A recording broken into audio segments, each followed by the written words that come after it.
السلام دوستو، welcome to the four channel. Khana Kaaba کے بارے میں کچھ معلومات۔ خانہ کعبہ کا نقشہ حضرت جبرائیل علیہ السلام نے تیار کیا۔ خانہ کعبہ میں حجر اسود مشرقی سمت میں ہے۔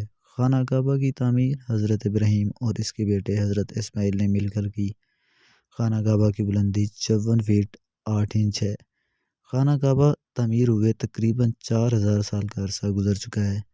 خانہ کعبہ 5 پہاڑوں کے پتھروں سے تعمیر کیا گیا ہے۔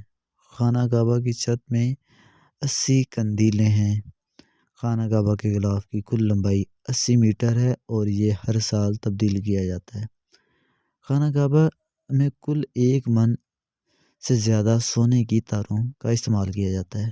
خانہ کعبہ کا غلاف پورے 1 سال میں تیار کیا جاتا ہے۔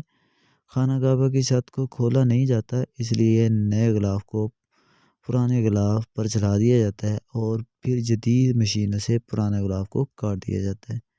خانہ کعبہ کی چھت کے اوپر سیدھا اللہ کا عرش ہے۔ جسے ویڈیو اچھی لگی ہو پلیز وہ چینل کو سبسکرائب لازماً کر دے۔ سبحان اللہ، ماشاء اللہ، جزاک اللہ خیرہ۔